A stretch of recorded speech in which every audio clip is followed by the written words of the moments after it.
My son had dropped to his knees right in the middle of my living room. His expensive custom-tailored charcoal coat was bunching up against my cheap hardwood floor. But he did not seem to notice. His hands, trembling so violently he could barely hold onto the paper, were clutching a thick, sealed stack of legal documents. He had driven over here expecting a $6,000 check. Instead, he was holding the absolute act of the press. Undeniable proof that his control over me was permanently severed. The sheer shock on his face was something I will never forget. He looked up at me, his eyes red, finally realizing that the leverage he had so cruelly used against me for 5 long years was gone, completely and permanently defunct. To understand how my son ended up crying in my living room over a multi-million-dollar trust fund he could never, ever touch. I need to take you back to the exact moment the fireworks went off on New Year's Eve. But before we get into the heavy details of that night, please drop a comment down below with where you are listening from today. I always love reading where this community is tuning in from. It truly means a lot to me. Now, to make sense of Arthur's total collapse, you have to understand the silence that came before it. It was New Year's Eve, just a few days prior. The clock was ticking steadily closer to midnight. I am 71 years old now. For most of my adult life, I worked as a regional finance manager for a massive chain of grocery stores.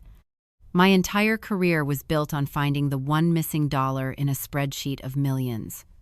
I know how to spot a leak. I know how to track a deficit. And more importantly, I know how to sit in a room and wait for the numbers to reveal the truth. I was sitting alone in my armchair. The house was perfectly quiet except for the faint hum of the heating vent. Outside, the neighborhood was alive with laughter and early fireworks. But inside, I was simply waiting. I knew what was coming. For 4 consecutive years, Arthur had used the holidays not as a time for family, but as a deadline for financial extortion. I did not have the television on. I just held my phone in my lap, watching the black screen. Part 1 of 19 in this long reckoning begins right here, in the quiet darkness of my living room. It is a terrible thing to love your child, yet know exactly how they are going to try and break you. I remember thinking about my grandson, Leo. Sweet, bright little Leo. He was the innocent weapon Arthur chose to use against me every single time. At exactly midnight, the screen illuminated. A single text message, then another. I did not move. I did not reach for the phone. I just watched the clock, preparing myself for the storm. To understand why I did not reach for that glowing phone, why I simply sat in my chair and watched the screen light up my dark living room, you have to understand how my brain works. I am 71 years old now. For 40 of those years, I worked as a regional finance manager for a massive grocery store conglomerate. I oversaw the budgets for dozens of locations across 3 states. People who do not work in the grocery business think it is simple. They see shelves full of bright fruit and colorful boxes, and they think it is just about selling food. It is not. The grocery business is a brutal, unforgiving game of razor-thin margins. A penny lost on a can of soup, multiplied by 10,000 cans across 50 stores, can cost a manager their job. My entire career was built on finding the leak. If a store was losing money, it was never a loud, obvious explosion. It was always a slow, quiet bleed. A discrepancy in the inventory, a mismanaged payroll, a vendor who was quietly skimming off the top. My job was to find the bleed and stop it. I spent thousands of hours sitting in windowless back offices under flickering fluorescent lights, smelling stale coffee, just staring at endless columns of numbers. I would sit across from store managers who would sweat and make excuses and tell me sob stories about why their numbers were down. I never argued with them. I never raised my voice. I just listened. Because excuses are just noise. The numbers do not lie. The numbers show you exactly what a person values, exactly where they are, careless, and exactly where their integrity fractures. When you do that for 4 decades, it changes how you see the world. It fundamentally alters how you view human behavior. You stop listening to what people say, and you start watching what they do. You start seeing life as a ledger, and every single relationship you have has a balance sheet, which brings me to my son, Arthur. Arthur is a very well-dressed, very loud, and very expensive deficit. He is a leak in the system. He always has been. My late husband and I gave him a good life. We paid for his college. We helped him with his first car. We tried to give him a solid foundation.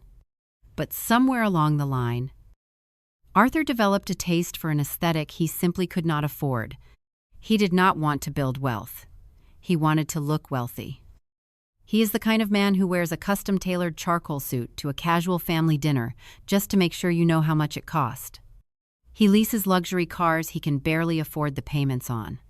He buys expensive watches while putting his daily groceries on high-interest credit cards. He built his entire adult life on an illusion, and maintaining an illusion takes a lot of cash. For a long time, I just watched. I let him make his mistakes. I helped out occasionally when things got truly dire. But I always kept my distance from his daily finances. I knew he looked down on my career. To Arthur, a grocery store finance manager was not glamorous. He saw me as a boring, simple old woman who just liked to save coupons. He thought I was out of touch with the modern world.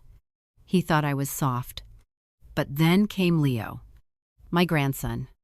Leo is a bright, quiet, incredibly sweet boy. From the moment he was born, he became the center of my world. He is the only pure asset in this entire messy family ledger.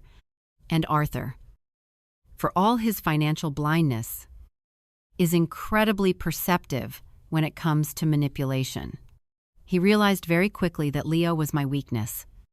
He realized that I would do anything, pay anything, and sacrifice anything to make sure that little boy was safe and happy. And just like a corrupt vendor quietly skimming off the top of a grocery order, Arthur started testing the waters. He started finding ways to turn my love for my grandson into a steady stream of revenue to fund his own lifestyle. Sitting in the dark on New Year's Eve, watching my phone buzz across the coffee table, I thought about the very first time he did it. The first time he used his own son as a financial hostage.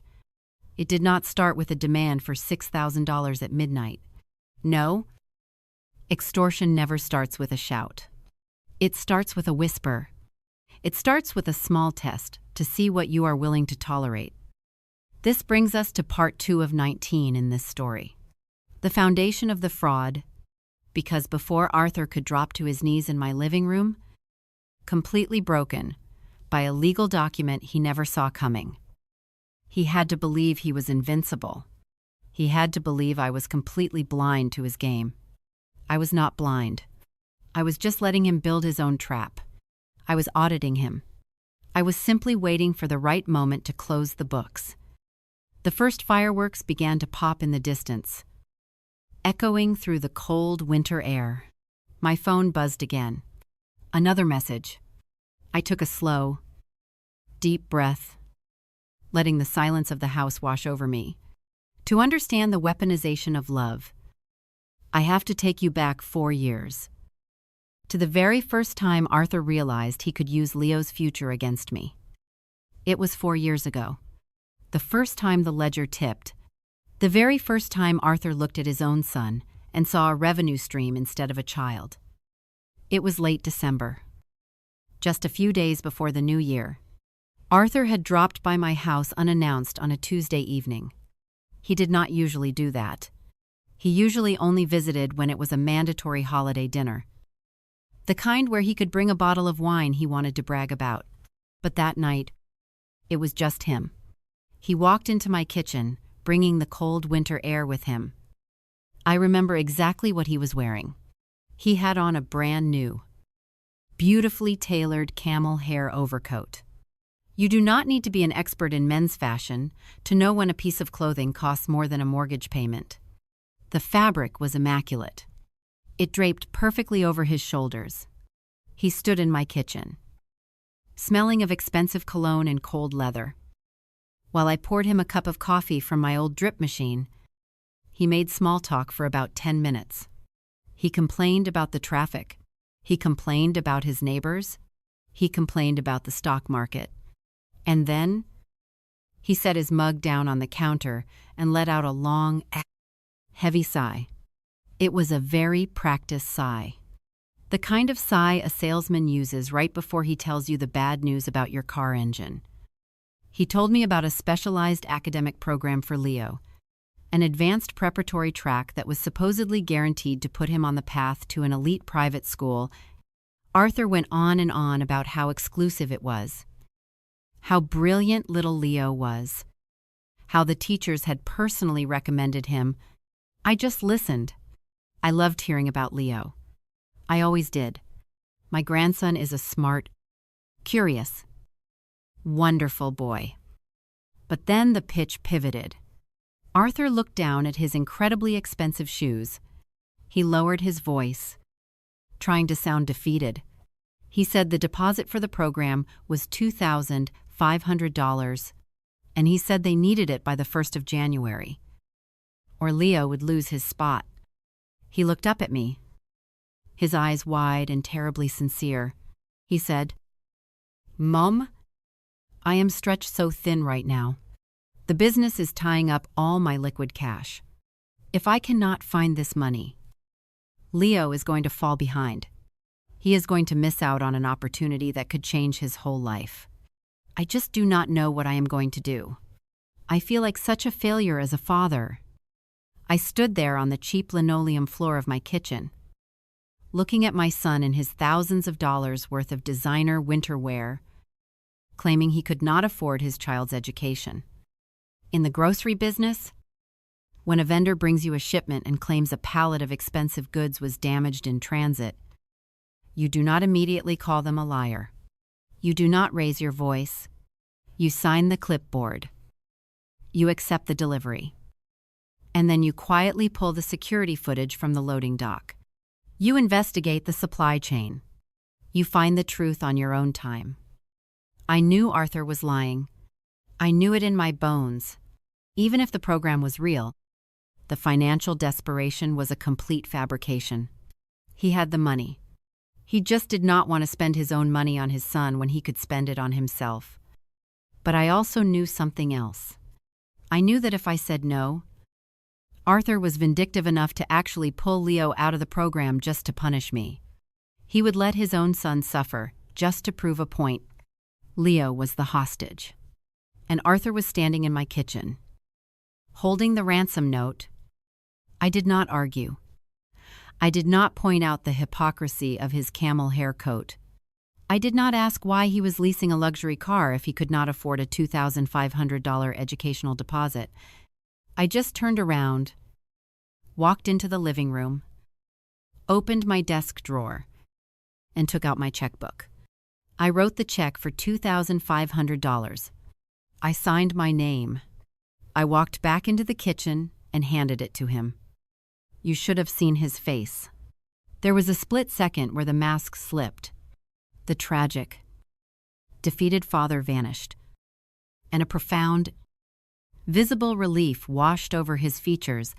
He mistook my silence for foolishness. He took that check, folded it carefully, and slid it into the inner pocket of that expensive coat. He believed, with the same arrogant certainty that had defined his entire life, that he had won. He thought I was just a soft, aging woman who could be easily manipulated with a few guilt-tripping sentences about her grandson. He hugged me, thanked me profusely, and left. I stood at the kitchen window and watched his taillights fade down the street. I was not crying. I was utterly devoid of any tears. I was simply calculating. That night, 4 years ago, Arthur thought he had discovered a brilliant new strategy. He thought he had found an endless well of free cash.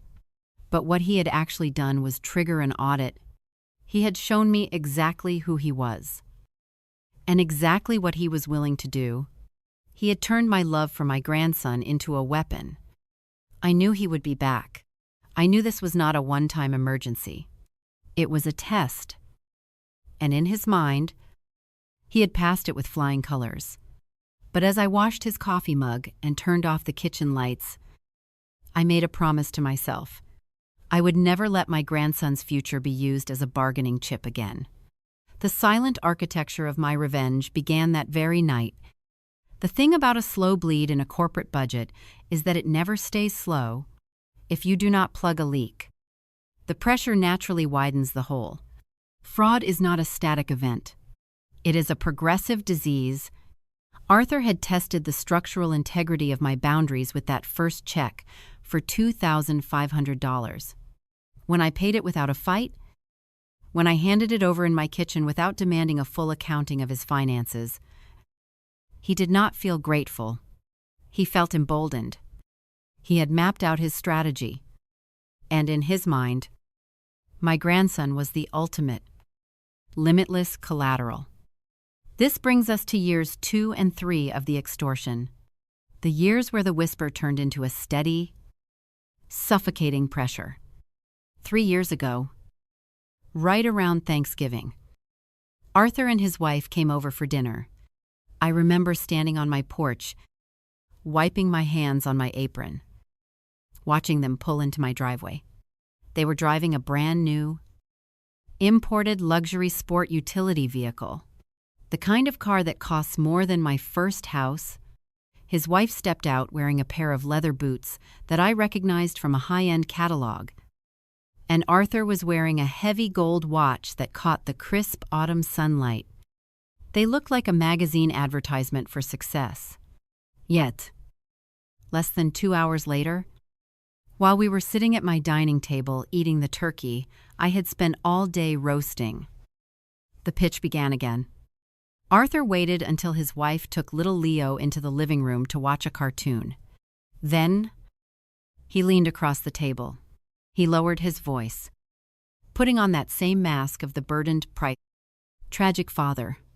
This time, it was a specialized summer leadership and technology camp. The cost was $4,000.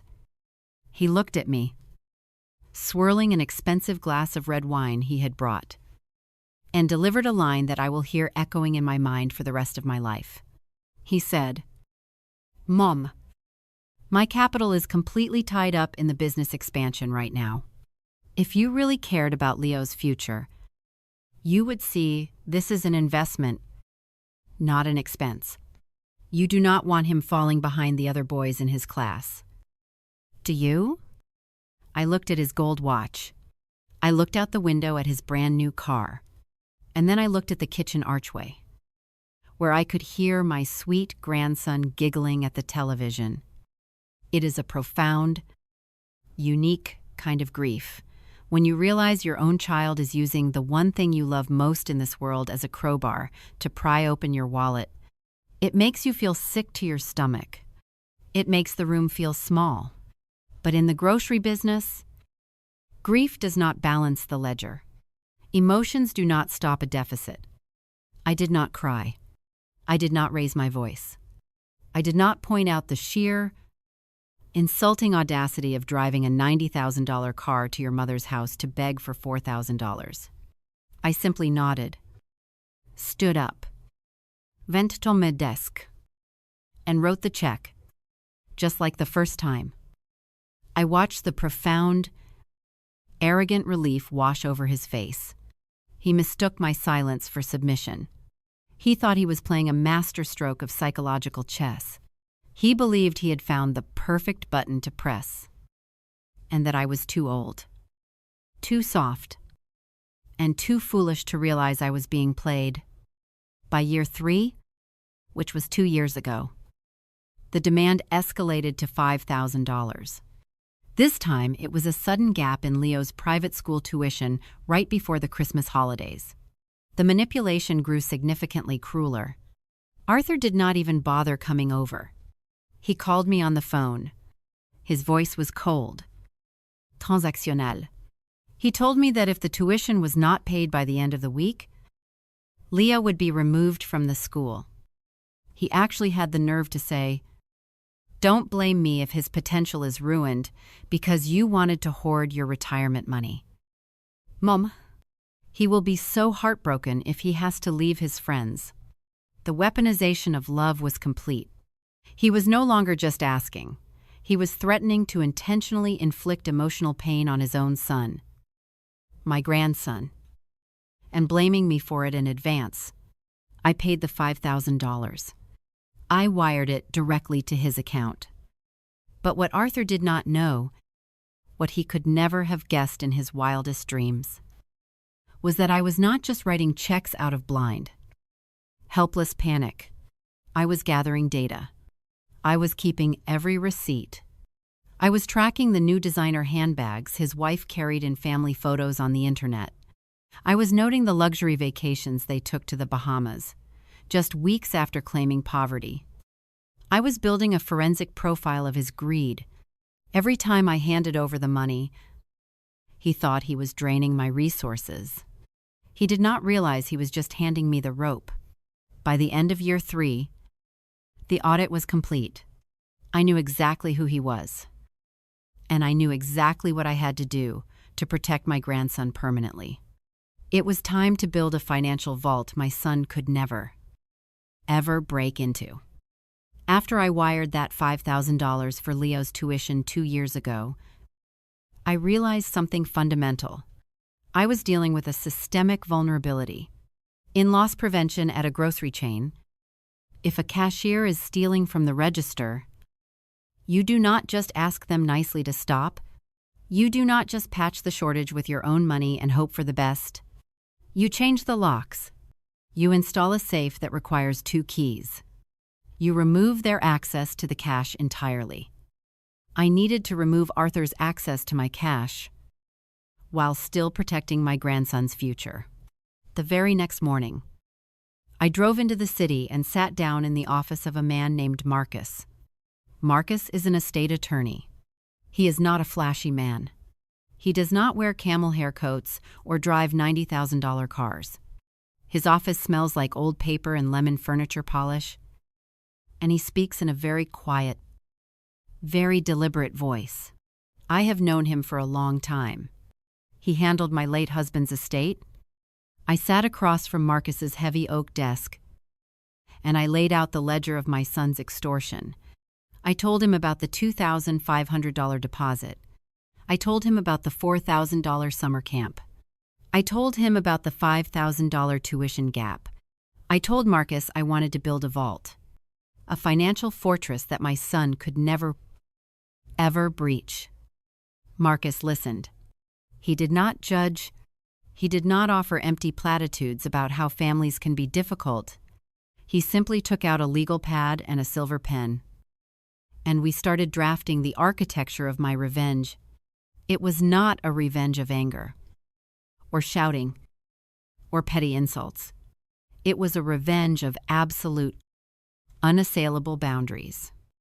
We established an irrevocable educational trust. Those 3 words are incredibly beautiful when you understand what they mean. Irrevocable means exactly what it sounds like. It cannot be undone. It cannot be altered by a desperate phone call late at night. It cannot be leveraged by a guilt trip over a holiday dinner. I took a massive portion of my life savings, the money I had earned finding missing pennies in grocery store spreadsheets for 40 years, and I moved it entirely into this trust. It was enough to cover Leo's private school tuition, his college education, and even a master's degree, if he chose to pursue one. But the real beauty of the trust was not the amount of money. The beauty was the stipulations. I made Marcus the sole executor. The money could only be dispersed directly to accredited educational institutions. Not a single penny could ever be routed through a personal bank account. And the most important clause of all, Arthur, as the father, was explicitly, legally barred from having any access, any oversight, or any administrative power over the fund. He could not even call Marcus to ask for a balance statement. To the trust, Arthur was a complete ghost. When I signed my name at the bottom of that final document, a profound weight lifted off my chest. For the first time in years, I did not feel like a hostage to my own love for my grandson. I felt like a manager who had finally balanced the books. The vulnerability was patched. The leak was permanently sealed. My grandson was completely safe. And my son's primary weapon was effectively neutralized. But I did not tell Arthur. When you catch a vendor skimming from your shipments, you do not always fire them on the spot. Sometimes, you just let them keep making their fake invoices. You let them build a towering pile of evidence. You let them feel comfortable. You let them believe they are the smartest person in the room. Because when the audit finally comes, you want them to have absolutely nowhere to run. I went home, filed the trust documents in my fireproof safe, and I went back to being the quiet, simple old woman my son thought I was. I smiled at family dinners. I baked cookies for Leo. I let Arthur parade around in his expensive suits and complain about the economy. I waited in silence for 2 whole years. Which brings us back to the present timeline. To the buildup of the 5th year, just a few days before that fateful New Year's Eve, I could feel the pressure building in the family dynamic. It is like feeling the humidity drop right before a massive summer thunderstorm. Arthur started laying the groundwork right around Christmas. He started making offhand comments about inflation. He complained loudly at the dinner table about how expensive private school tuition was getting, deliberately making sure I was in earshot.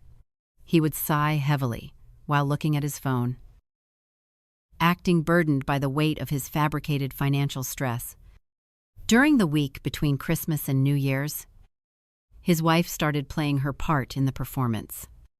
2. She would call me and talk about how stressed Arthur was, how he was losing sleep over Leo's future.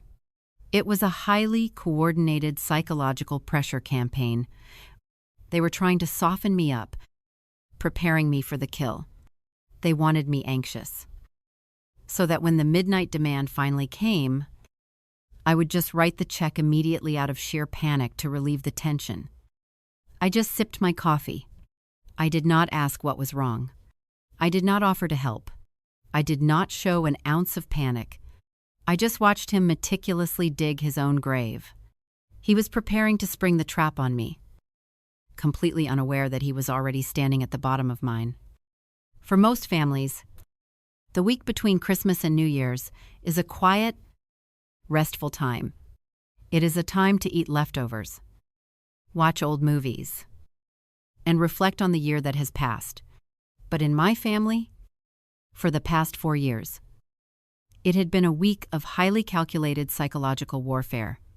This brings us to the 5th year, the final year, the year the ledger was permanently closed. I mentioned earlier that Arthur and his wife had started laying the groundwork right around Christmas, but as the days inched steadily closer to the 31st of December, their performance became almost aggressive in its intensity. It was like watching a very bad stage play where you already know the ending. But the actors are convinced they are delivering a masterpiece. Arthur would drop by my house on his way home from work. He never used to do that unless he wanted something. He would walk in, take off his heavy wool coat, and immediately start rubbing his temples to signal his exhaustion.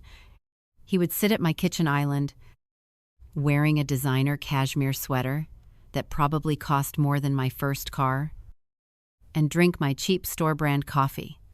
Then he would sigh, a deep, rattling, theatrical sigh. He would say things like, "The economy is just brutal right now. Mom, I do not know how normal people survive." And then he would steer the conversation exactly where he wanted it to go. He brought up Leo's school. He talked about how the administration was raising tuition fees again. He mentioned a mandatory technology and facility fee that was due right after the holidays. He threw out a number. $6,000. He said it casually, as if he was just venting about the injustices of the world. But I knew exactly what he was doing. He was anchoring the price in my mind. He was preparing me for the invoice. His wife played her part perfectly. 2. She called me on a Tuesday morning, 3 days before New Year's Eve.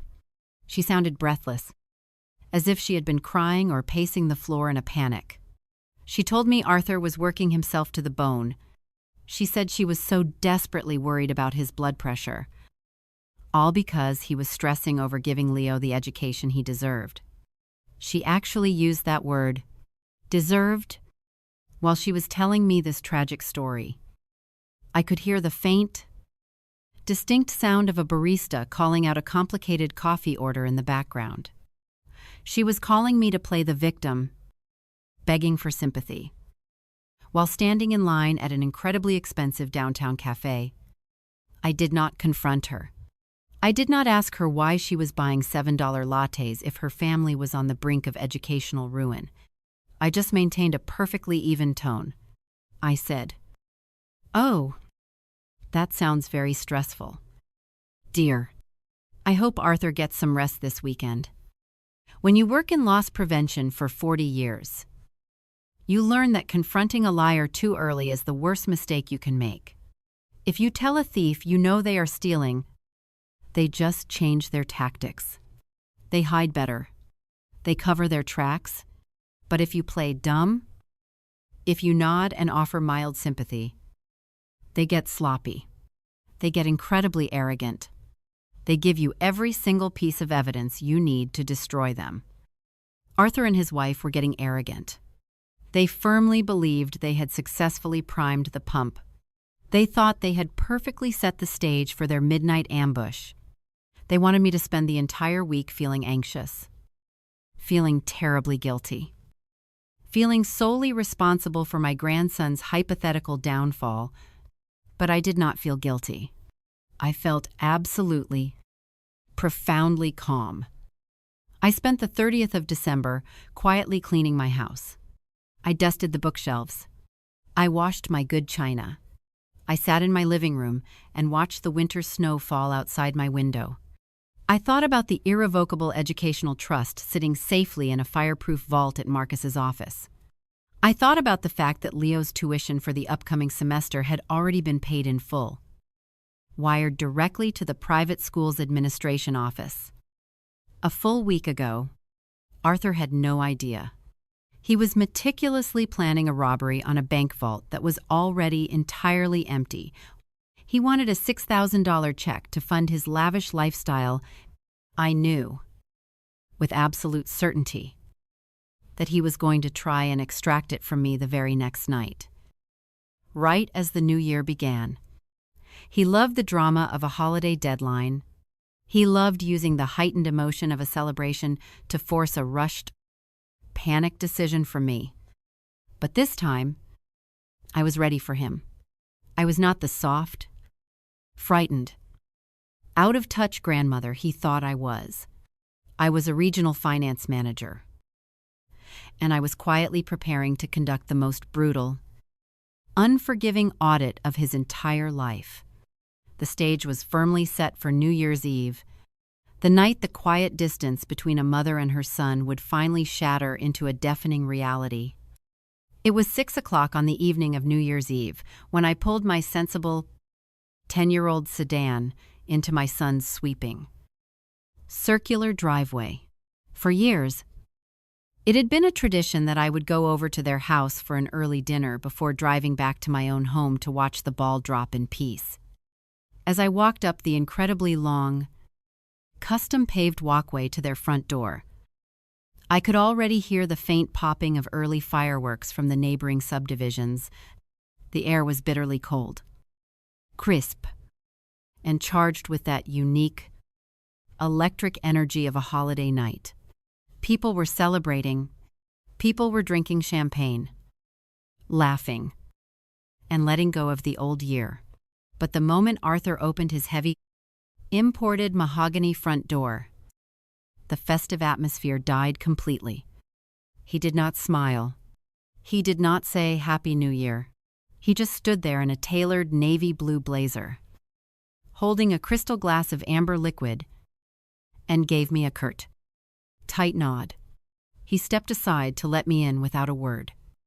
When you spend 40 years interviewing employees suspected of stealing from a grocery chain, you become very familiar with silence as a weapon.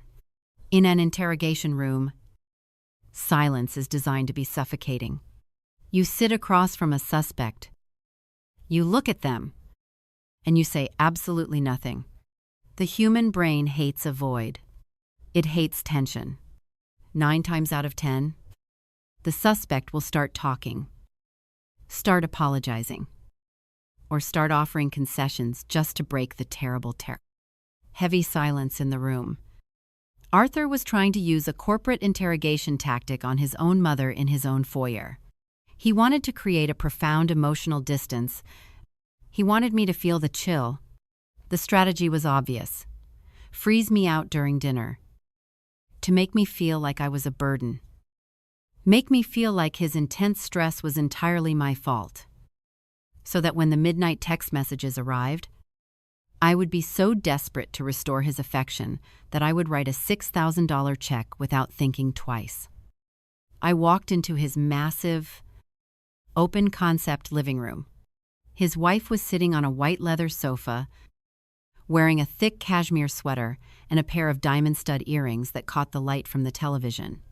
She barely looked up from her phone. She offered a quick, breathy hello, then immediately returned to scrolling. The only warmth in that entire house came from my grandson, Leo. He came running around the kitchen island, his little face lighting up when he saw me. I knelt down, wrapped my arms around him, and breathed in the smell of his shampoo. I held him a second longer than usual. I knew this night was going to get incredibly ugly. And I just wanted to anchor myself to the only pure thing in the room. Dinner was an exercise in pure psychological pressure. We sat at a dining table made of reclaimed wood that probably cost $5,000 on its own. Arthur had prepared a prime rib roast. The food was rich. The wine was expensive. And the silence was absolutely deafening. Outside the large bay windows, the neighborhood was alive. I could see the flashes of colorful fireworks reflecting off the glass. I could hear the distant, joyous shouts of children playing in the snow. But inside, the only sound was the clinking of heavy silver forks against fine china. Arthur would not look at me. When I asked him how the final quarter of the year was looking for his business, he just let out one of those theatrical rattling sighs. He stared down at his plate, cut a piece of meat with deliberate slowness, and said, "It is complicated. Mom, you really would not understand the margins we are dealing with right now. It is just a massive burden." It was a subtle, sharp little insult. He was reminding me that he thought my decades of managing millions of dollars in corporate grocery logistics were somehow inferior to his modern business ventures. He was trying to make me feel small. He was trying to make me feel useless. I did not argue. I did not defend my career. I did not point out the absolute hypocrisy of a man crying about profit margins while serving a $100 roast on expensive china. I simply nodded, took a sip of my water, and let his silence hang in the air until it became uncomfortable for him. Not me. By 10 o'clock, the tension in the house was so thick you could choke on it. Arthur was pacing the kitchen, checking his watch, rubbing his temples, performing the role of the ruined father to absolute perfection. He was priming the pump for the midnight ambush. I stood up, smoothed my skirt, and announced that I was going to head home before the traffic got bad and the drunk drivers hit the roads. Arthur did not walk me to my car. He stood in the warm glow of his open doorway, his arms crossed over his chest. Watching me walk down the freezing driveway, I turned back and looked at him one last time. There was a visible, smug certainty in his posture. He truly believed he had set the perfect stage. He believed I was driving home filled with anxiety, guilt, and fear for my grandson's future. He mistook my quiet departure for a total emotional defeat. I got into my car, turned on the heater, and drove away from his lavish, suffocating house. I drove through the loud, flashing streets of the city, watching the celebrations happen all around me. When I finally pulled into my own driveway, my small house was dark and perfectly still. I unlocked the front door, hung up my coat, and walked into the living room without turning on the main lights. I sat down in my favorite armchair. The digital clock on the cable box glowing across the room read 11:15. The distance was over. The trap was set. All I had to do now was sit in the quiet, dark, and wait for my son to pull the trigger. The clock on my cable box read 11:15. I was sitting in my favorite armchair in the absolute dark. The only light in the room came from the streetlights outside, casting long, pale shadows across my hardwood floor. I did not turn on the television. I did not make myself a cup of tea. I just sat there, listening to the muffled sounds of the world celebrating. And I waited. In the corporate grocery business, when you are auditing a store manager who you know is stealing, there is always a moment right before you spring the trap. It is a very specific, very heavy kind of waiting. You have all the evidence. You have the camera footage. You have the forged invoices. And you just sit in your office, waiting for them to walk in and tell you the lie one last time. You wait for them to commit to the fraud completely. Sitting in my dark living room, I felt that exact same heavy anticipation. I knew Arthur's playbook by heart. Extortionists rely entirely on manufactured urgency. They need you to panic. They need you to feel like the walls are closing in, so that you stop thinking rationally and just open your wallet to make the pressure stop. In the logistics department, a bad vendor will always call you on a Friday afternoon at 4:59, screaming that if you do not approve a massive, unverified surcharge right this second, your entire shipment of produce will rot on the dock. It is a pressure tactic. It is designed to force a mistake. Arthur was using the exact same tactic. He wanted to use the emotional weight of New Year's Eve to corner me.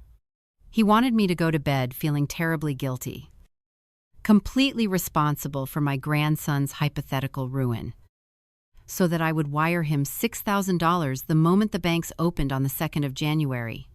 I watched the red digital numbers on the clock change. 11:20, 11:30, 11:40. I thought about little Leo. I thought about how he had hugged me in the kitchen just a few hours ago. Smelling of baby, shampoo, and innocent joy, it made my chest ache. A deep, hollow kind of grief. To know that my son viewed that beautiful little boy as nothing more than a highly effective collection agency. At exactly 11:45, the silence in my living room was broken. My phone, resting flat on the wooden coffee table, buzzed violently. The screen lit up, casting a harsh blue glow into the dark room. I did not flinch. I did not lean forward. I just looked at the bright rectangle of light. It buzzed a second time, then a third. I let it ring out. I let the screen go dark. Then, very slowly, I reached out and picked it up. I did not unlock it. I just looked at the notifications glowing on the lock screen. It was the opening salvo, the beginning of the bombardment. The first message was not a greeting. It did not say, "Happy New Year." It did not ask if I had gotten home safely through the snow. It was a demand dressed up as a sudden axe to batter. Catastrophic emergency.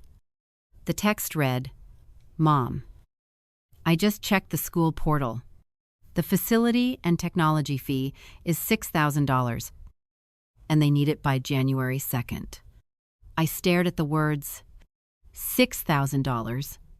There it was, the exact number he had casually dropped into conversation at my kitchen island 3 days ago.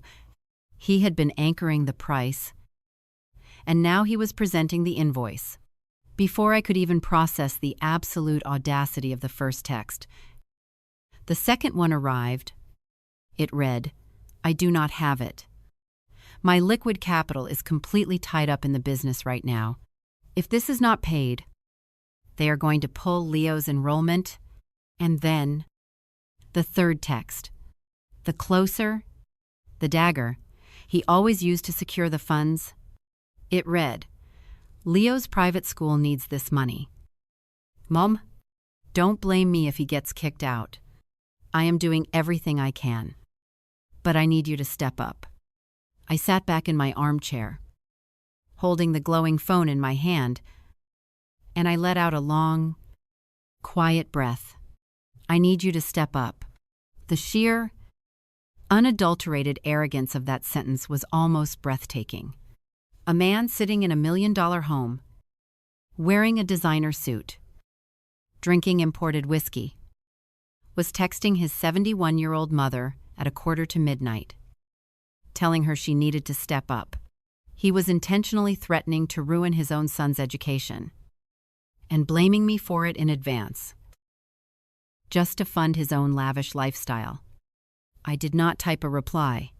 I did not call him to argue. I did not do anything at all. I just sat in the dark and smiled. It was not a happy smile. It was the cold, tired smile of an auditor who has just found the missing thousands in a ledger. Because what Arthur did not know, what he could never possibly comprehend, was that his entire threat was a phantom. It was a complete illusion.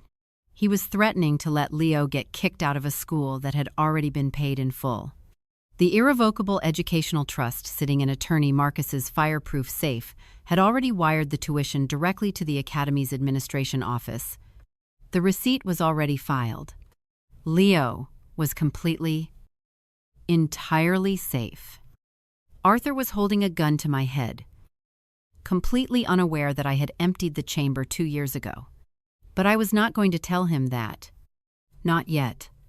I wanted him to empty his entire magazine.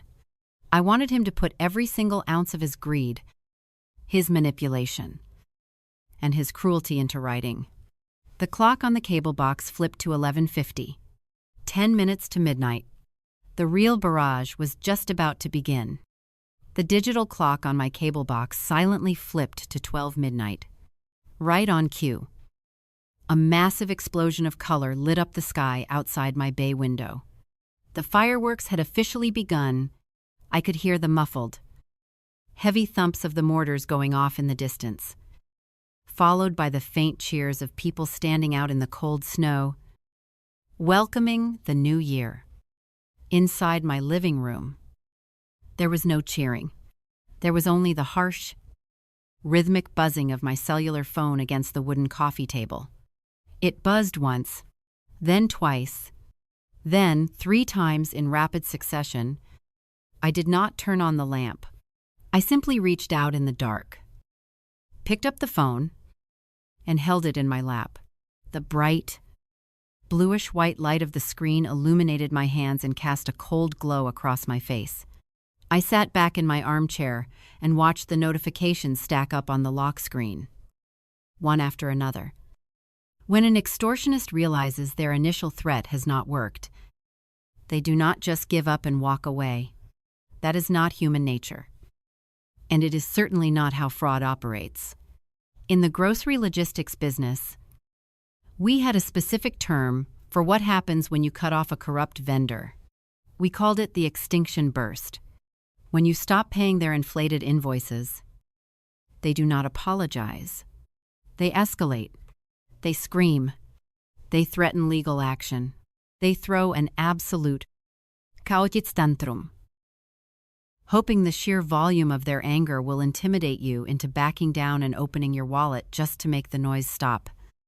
Arthur was having his extinction burst right there on my screen. Over the next 20 minutes, as the fireworks popped and faded outside, my phone received exactly 40 text messages. I did not unlock the phone to open the application. I just read the preview banners as they dropped down from the top of the screen. The first 10 messages were purely theatrical panic. He was playing the role of the desperate father, begging for a lifeline. "Mom, are you there? Please tell me you are awake. I am literally sick to my stomach over this. I cannot sleep. If I do not get this $6,000 by tomorrow, they are going to lock Leo out of the academic portal. Please, just wire the money. I promise I will pay you back when the business quarter closes." I knew he was lying. I knew the business quarter was fine. I knew the tuition was already paid by the irrevocable trust, and I knew he had absolutely no intention of ever paying me back. I watched the words appear, and I did not type a single letter in response. By 12:15, the tone of the messages began to violently shift. The theatrical panic evaporated, and the real Arthur began to show through. He realized I was not going to give him the immediate, panicked response he demanded. He realized I was leaving him in the silent void, just like he had tried to do to me at dinner a few hours earlier. The next 15 messages were built entirely on guilt, heavy, suffocating, weaponized guilt. "I cannot believe you are ignoring me right now. Your grandson's future is on the line. You sit in your paid-off house with your retirement accounts full, while your own blood struggles. How can you be so cold? Dad would be absolutely disgusted by how selfish you are being right now. You are willing to watch little Leo fail just to hoard your cash. You are a terrible grandmother." Reading those words in the dark, Quiet House was a profound, terrible experience. It is an unnatural thing to read a message from the child you raised, the child you held when he was sick, calling you a terrible grandmother. It feels like a physical weight pressing down on your chest. For a fleeting second, the mother in me wanted to cry. The mother in me wanted to call him, to ask him why he was being so incredibly cruel. But I did not cry. And I did not call him, because the auditor in me was stronger. The auditor in me knew that these insults were not real emotions. They were just tactics. They were different tools being pulled from the same dirty toolbox, desperately trying to find the one lever that would crack the vault open. He was saying the most painful things he could think of, not because they were true, but because he needed the $6,000 to pay for his designer suits and his luxury car leases. And he was furious that his personal ATM was suddenly out of service. I let the phone buzz. I let the blue light wash over me. I absorbed every single insult, every single manipulation, every single cruel comparison to my late husband. I read all 40 messages. I committed his absolute lack of integrity to memory. By 12:25, the barrage finally began to slow down. The fireworks outside were fading into a few sporadic pops. Arthur was exhausting himself. He had fired every single bullet he had, and he had hit absolutely nothing but a concrete wall of silence. I watched the screen fade to black. The living room plunged back into complete darkness. I sat there in the quiet, holding the heavy, silent phone, knowing exactly what was going to happen next. Arthur had failed to break me with panic, and he had failed to break me with guilt. Now, he was going to have to convince himself that he had not failed at all. At exactly 12:35 in the morning, the heavy barrage of text messages finally stopped. The neighborhood outside had gone completely quiet. The new year had officially arrived, and the cold winter air seemed to settle heavily over my small house. I was still sitting in my armchair, holding the dark phone in my hand, when the screen illuminated one last time. It was a single, final text message from Arthur. The tone had completely shifted from the frantic to the cruel insults of the past half hour. It read, "I know you will write the check tomorrow. You always do the right thing for Leo. Happy New Year." Mom, I stared at that glowing sentence in the dark. I know you will write the check tomorrow. If you want to understand the exact anatomy of a con artist, you have to look at the moments right after they finish their performance. In the grocery logistics business, I saw it happen 100 times. A corrupt vendor will scream, threaten, and throw an absolute tantrum over a disputed invoice. But when you do not engage, when you simply sit there and look at them in silence, their brain cannot process the lack of friction. They assume your silence means they have successfully intimidated you. They assume you are just too scared to fight back. So, they immediately pivot back to being polite, believing they have already secured the victory. That last text message was Arthur's false triumph. He mistook my silence for surrender. He believed, with the same arrogant, blinding certainty that had defined his entire adult life, that he had won. I could picture him perfectly in that moment.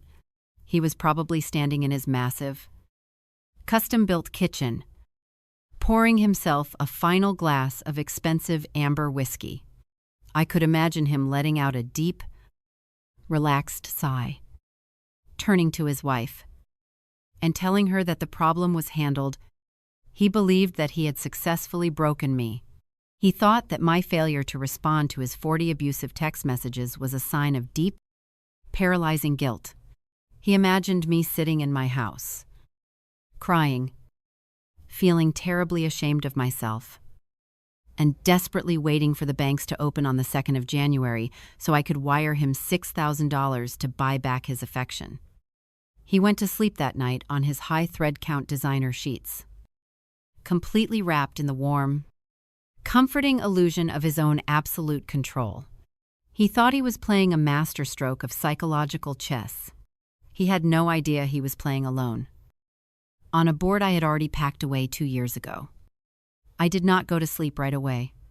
I got up from my armchair, walked into my small kitchen, and turned on the overhead light.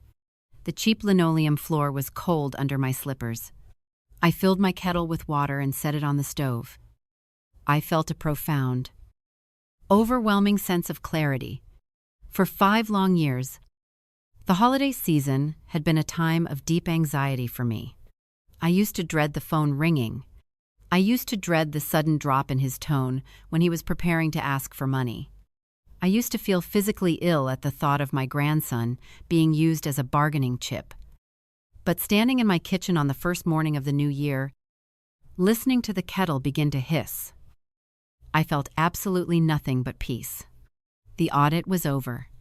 The numbers had been tallied, and the deficit was completely, permanently exposed. Arthur had given me everything I needed. He had put his greed, his manipulation, and his emotional cruelty into writing 40 times. He had proven, beyond a shadow of a doubt, that he viewed my love for little Leo as a weakness to be exploited to fund his luxury car leases and his tailored suits. I made myself a cup of chamomile tea, took it into my bedroom, and went to sleep. I slept better that night than I had in half a decade. When the sun came up on New Year's Day, the sky was a brilliant, blinding white. The snow had covered the streets, making the world look clean and entirely new. I woke up at my usual time, 7 o'clock in the morning. I did not rush to my phone. I did not check to see if Arthur had called again. I already knew he would not call. He was playing the waiting game now. He was sitting in his expensive house, waiting for me to come crawling to him with an apology and a checkbook. I made my morning coffee, sat at my small dining table, and looked out the window at the snow. Tomorrow was the 2nd of January. Tomorrow was the day Arthur claimed the school absolutely needed the $6,000 facility fee, or Leo would be kicked out. It was the imaginary deadline he had created to force my hand. He was going to wake up tomorrow, expecting his bank account balance to jump by $6,000, but instead of calling the bank to authorize a wire transfer, I was going to make a very different phone call. I was going to call Marcus, the quiet estate attorney with the fireproof safe. It was time to take the irrevocable educational trust out of the dark and use it to permanently sever my son's hands from my finances. The financial guillotine was primed, and Arthur was cheerfully resting his neck right on the block. It was the morning of January 2nd.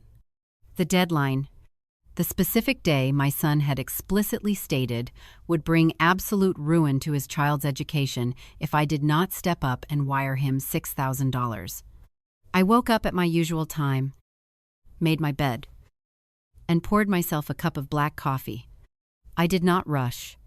I did not feel that familiar sickening knot of anxiety in my stomach that used to plague me every single holiday season. When you have already neutralized the threat, time is no longer your enemy. It becomes your greatest ally. At exactly 9 o'clock in the morning, when the financial institutions and law firms officially opened their doors for the new year, I did not call my bank to authorize a wire transfer to Arthur. I left my checkbook in the desk drawer where it belonged. Instead, I picked up my phone and I called Marcus. Marcus answered on the second ring. His voice was just as quiet and measured as it had always been. He wished me a happy new year and asked how the holidays had treated me. I told him they had been incredibly illuminating. I sat at my kitchen table, watching the morning sun reflect off the fresh snow outside, and I asked Marcus to pull the file on the irrevocable educational trust. I needed absolute verbal confirmation that everything was executed exactly as we had planned. I heard the sound of a heavy file drawer opening on his end of the line, followed by the rustling of thick paper. Marcus cleared his throat. He confirmed to me that the upcoming semester's tuition for Leo, along with the mandatory facility and technology fees, had been wired directly to the Academy's administration office on December 26th. The payment had fully cleared. The receipt was filed in the trust's ledger. Leo's seat at the school was completely secured, and his educational portal was fully active. Then, I asked Marcus to do one more thing. I asked him to initiate a strict communication lockdown on the trust. In the grocery logistics business, when you finally cut off a corrupt vendor, you do not just stop paying their invoices. You have to lock them out of the entire supply chain system.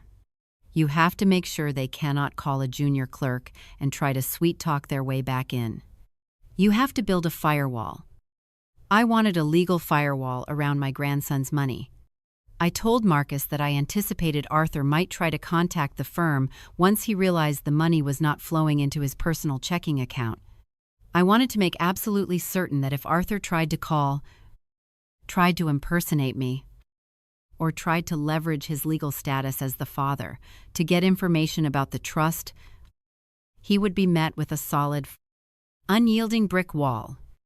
Marcus did not ask any probing personal questions. He simply listened, and then he read back the specific clauses we had drafted 2 years prior. He assured me that under the strict terms of the irrevocable trust, Arthur was legally recognized as a complete non-entity. He had zero administrative rights. He had no power of attorney over the funds. He was entirely barred from requesting balance statements, authorized disbursements, or even acknowledging that the trust existed to the firm and to the money. Arthur was a ghost. I thanked Marcus. hung up the phone, and took a slow sip of my coffee. The absolute, undeniable finality of that phone call permanently cemented the reality of the situation. The vault was locked. The key was thrown away. I sat there in the quiet morning light, and I pictured Arthur. I imagined him waking up in his custom-built, heavily mortgaged house. I imagined him throwing off his expensive high thread count sheets and stretching. He was probably feeling incredibly smug. He had gone to sleep, believing he had delivered a masterclass in psychological manipulation. He had fired off 40 abusive text messages. He had played the guilt card perfectly, and he believed my silence was the silence of a defeated, terrified old woman. I imagined him walking into his massive, open-concept kitchen. I pictured him grabbing his phone off the marble counter, unlocking the screen with a confident little smile, and opening his banking application. He was fully expecting to see his available balance jump by $6,000. He was expecting the quiet, pathetic submission he had grown so used to over the past 4 years. He was going to pull down on the screen to refresh the page. He was going to watch the little loading wheel spin, and then he was going to see his exact same heavily leveraged balance. The money was not there. The wire transfer was not pending. The check had not been deposited.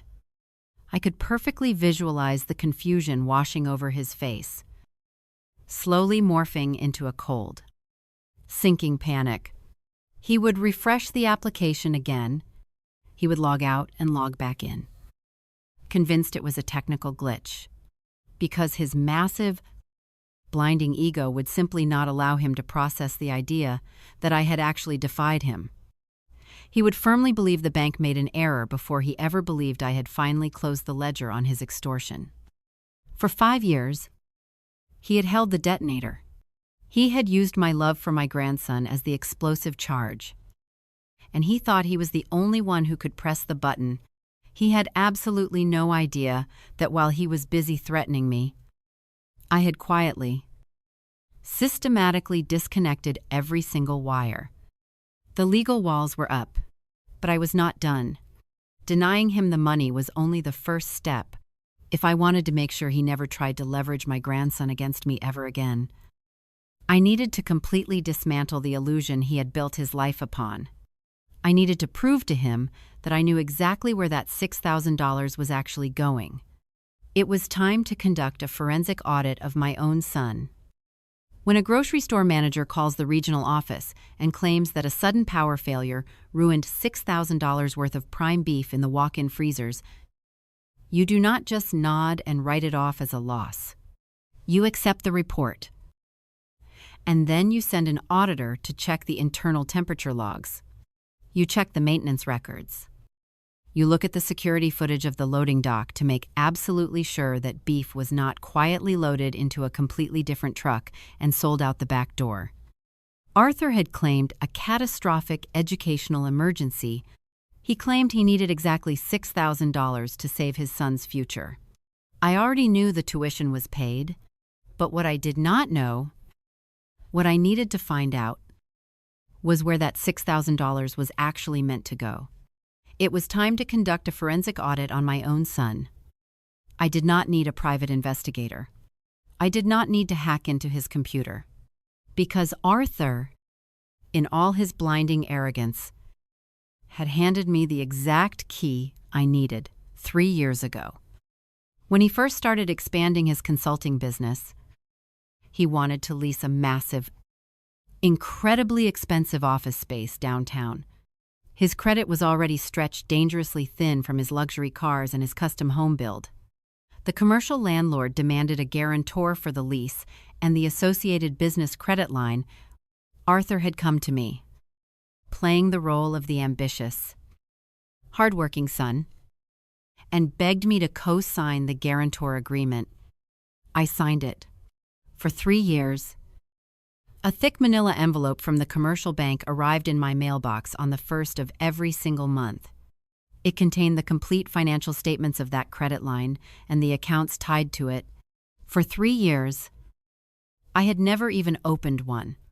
I just dropped them, still sealed, into the bottom drawer of my heavy wooden filing cabinet.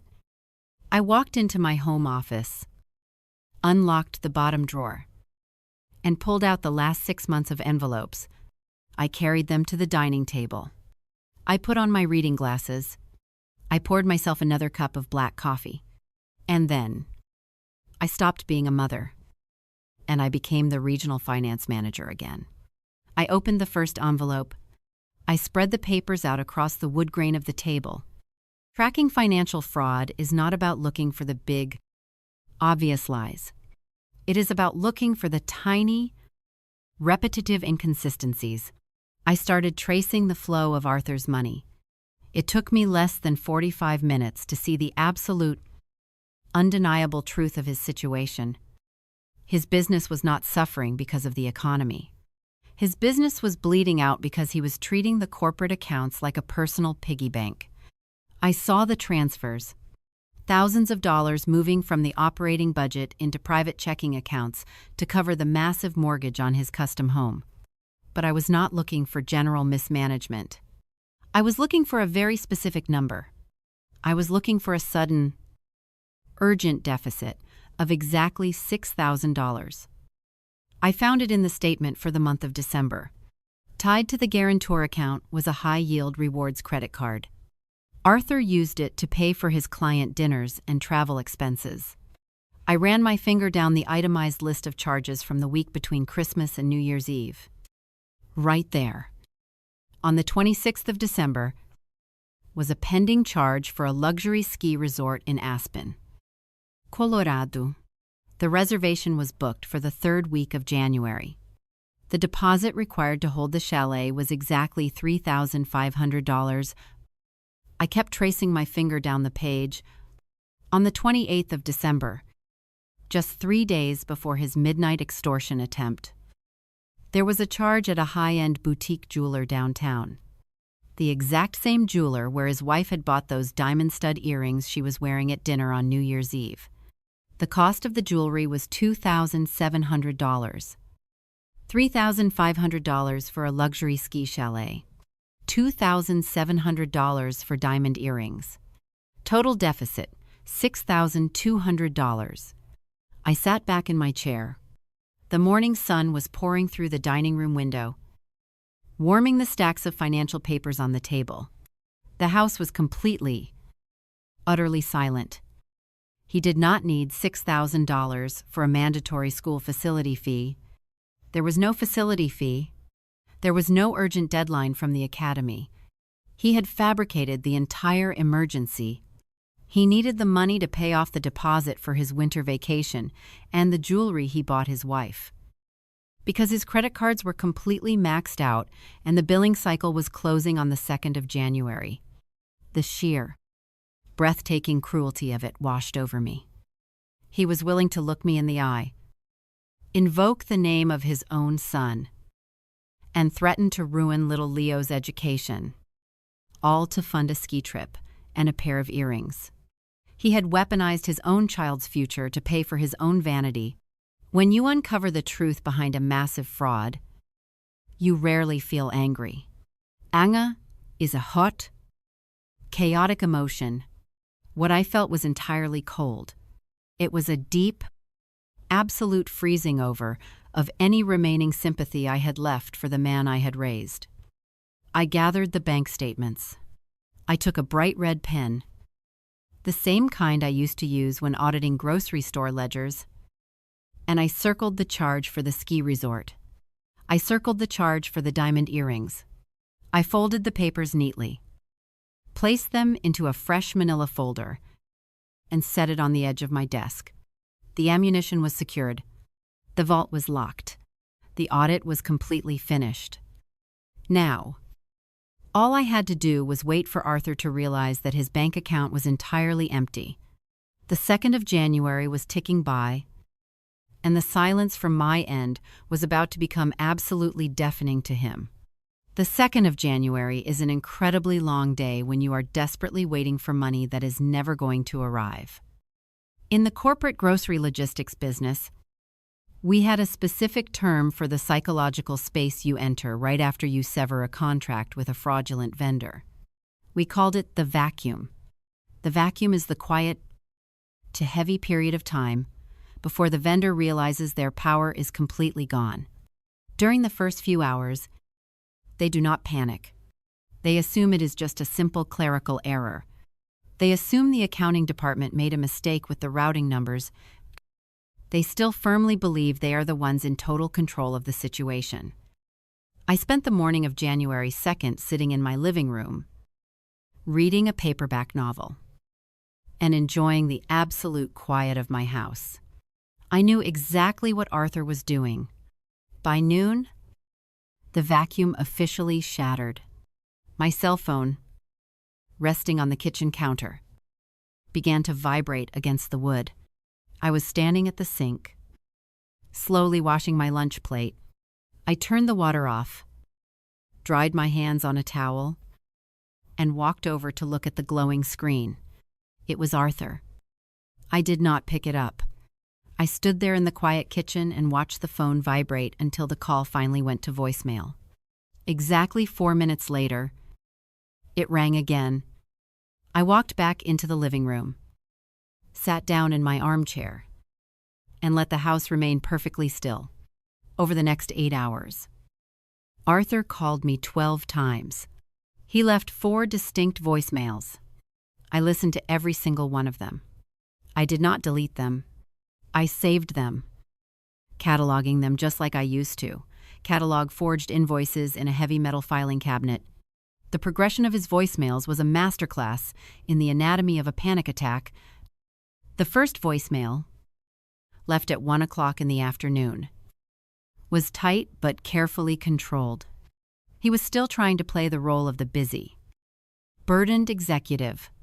He said, "Mom, I am checking the business accounts, and the wire transfer has not cleared yet. Did you forget to authorize it with the teller? The school needs this facility fee today. Call me back as soon as you get this." He was lying. The school did not need the fee. The school had already been paid by the irrevocable trust, but I just let his voice fill the quiet room, and I did nothing. The second voicemail arrived at 4 in the afternoon. The polite executive facade was beginning to crack. His voice was sharper, his breathing heavier. He said, "Mom, where are you? This is not funny. The administration portal is going to lock Leo out by 5 o'clock. You promised you would handle this. Pick up the phone." He was lying again. He was escalating the fictional timeline to force a reaction. He wanted me to hear the panic in his voice and rush to the bank in tears. What he was actually panicking about was the fact that the billing cycle on his high-yield rewards credit card was closing, and his $3,500 deposit for the luxury Aspen ski chalet was about to trigger a massive overdraft. By 7 o'clock that evening, the third voicemail dropped all pretense of respect. The mask was completely gone. He was practically shouting into the receiver. He said, "I cannot believe you are doing this. You are literally ruining your own grandson's education to prove some kind of sick point. You are a selfish, bitter old woman. Call me right now." I sat in my armchair, drinking a warm cup of Earl Grey tea, and I looked out the window at the snow. It is a very strange, profound feeling when someone you love tries to hurt you, and you realize you simply do not feel the pain anymore.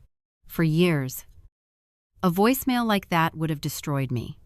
I would have spent the entire night crying, questioning my own sanity, wondering if I really was a terrible mother. But that night, I just took another sip of my tea. I felt absolutely nothing but a cold, clinical certainty. I was looking at the ledger of his character, and the balance was entirely zero. The radio silence stretched into January 3rd. The third day of the new year, Arthur had exhausted his angry phase. Now, the sheer, undeniable reality of his empty bank account was setting in. He was entering the bargaining phase. But because his ego was so massive, he could not bring himself to apologize directly. Instead, he deployed his wife at 10 o'clock in the morning on January 3rd. My phone rang. It was my daughter-in-law. I let it go to voicemail, just like the others. When I listened to the recording, her voice was dripping with a thick, artificial sweetness that made my stomach turn. She sounded breathless, playing the role of the frantic, deeply concerned family member. She said, "Henrietta, oh my goodness. Please pick up. Arthur and I are just so terribly worried about you. You have not answered your phone in 2 days. We are terrified you might have had a medical emergency or fallen down the stairs. Please, just call us back so we know you are alive." I actually laughed out loud in my empty kitchen. If they genuinely believed I had suffered a medical emergency, if they truly thought a 71-year-old woman had fallen down the stairs and was lying helpless on the floor, they would not be leaving a voicemail from a coffee shop. They would have driven over. They lived 20 minutes away. But they did not drive over. They stayed entirely away from my house. Because they did not want to check on my health, they wanted to check on my wallet. And they knew that if they drove over and confronted me in person, without a guaranteed check waiting for them, they would lose whatever tiny bit of leverage they thought they still had. They were cowards, hiding behind a telephone, desperately hoping the silence would break. I did not break it. I spent the entire 3rd of January reading my book, baking a small loaf of bread, and watching the winter birds at the feeder outside my window. I let Arthur burn in the absolute, agonizing uncertainty of the vacuum. I let him stare at his credit card statement. Knowing the Aspen trip was crumbling, knowing the diamond earrings were unpaid, and knowing his personal automated teller machine had permanently shut its doors, by the evening of the 3rd day, the trap was fully prepared. The audit was complete. The silence had done its job. It had stripped away all his confidence and left him frantic, sloppy, and desperate. It was finally time to reel him in. By the morning of Friday, January 4th, the silence had completed its work. The vacuum had stripped away every single ounce of my son's artificial confidence. He had spent 3 days drowning in the absolute, undeniable reality of his own financial mismanagement. The credit card billing cycle had closed. The luxury ski trip to Aspen was hanging by a thread. The designer diamond earrings were entirely unpaid for. In the grocery logistics business, there is a very specific protocol for terminating a deeply corrupt vendor. You never do it over the phone. You never do it in an email. You call them into the main office. You do not tell them they are being fired. You simply tell them there is a mandatory meeting to discuss their ongoing contract. You let them walk into the room under their own power. You let them sit down. You let them get comfortable. And then you slide the audit across the table. It was time to call Arthur into the office. At exactly 10 o'clock in the morning, I picked up my phone. I did not call him, because I did not want to hear his voice. And I did not want to give him any opportunity to argue or manipulate the conversation.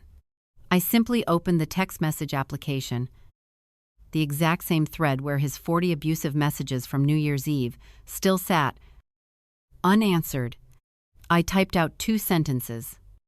I wrote, "Arthur, bring your wife and Leo to my house tomorrow at noon so we can permanently settle the financial arrangements for his education." I hit send, set the phone down on the kitchen counter, and waited. When a man is absolutely desperate, his pride becomes incredibly fragile. I knew he was staring at his phone. I knew he was sweating over his bank accounts. I expected a fast response. But even I was surprised by just how quickly he swallowed his pride to get back in line for the money. Exactly 3 minutes later, my phone buzzed. His reply read, "We will be there. I am glad you finally came to your senses. Mom, see you tomorrow." I read that second sentence twice. I am glad you finally came to your senses.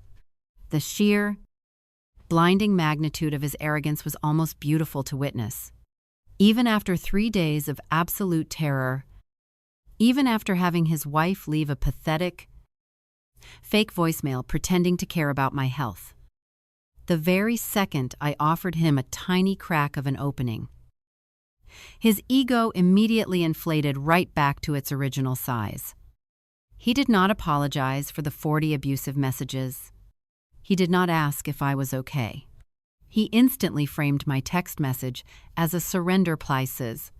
In his mind, my 3 days of silence were just a childish tantrum.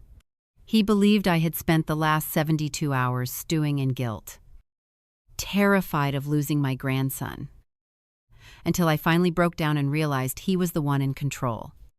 He was putting his expensive, tailored armor right back on. He was preparing to walk into my house tomorrow and accept my surrender like a conquering king. I spent the rest of that Friday preparing the physical space for the trap. I walked into my living room and I looked at the coffee table. It was the same table where I had sat in the dark on New Year's Eve. Watching his extortion attempt light up my phone, I cleared the table completely. I took away the decorative coasters. I took away the small stack of magazines. I wanted the surface to be entirely bare. Except for the absolute truth, I went into my home office and retrieved 2 specific items.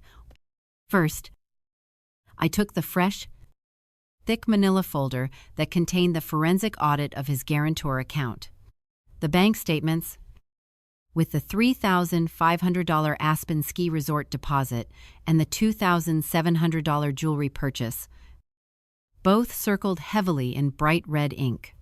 I placed that folder right in the center of the coffee table. Second, I took out a heavy cream-colored envelope. Inside this envelope was a certified copy of the Irrevocable Educational Trust, along with the stamped, finalized receipt from the Academy's administration office proving that Leo's tuition and fees were completely paid in full. I did not put this envelope on the table. I placed it quietly on the side table next to my armchair. That envelope was not for Arthur. That envelope was for my grandson. I wanted Arthur's wife there because she was fully complicit. She had worn those diamond earrings to my face while complaining about how stressed they were over Leo's future.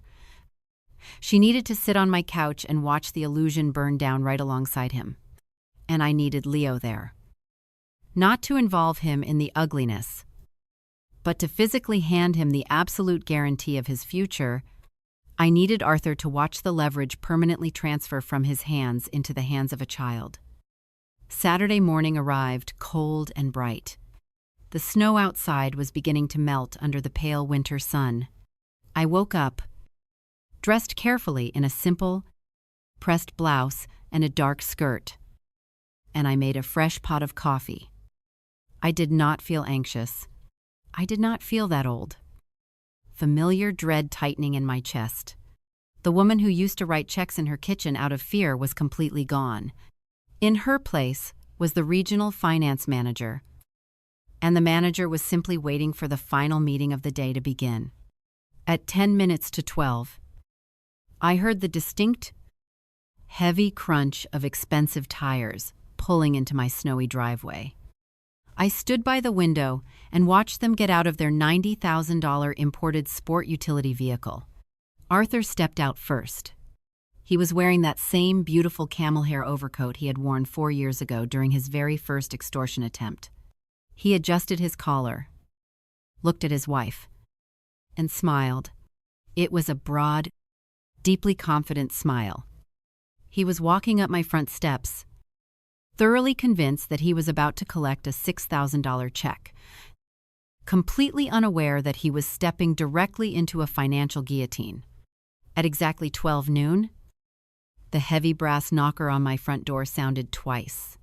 It was a firm, incredibly confident knock.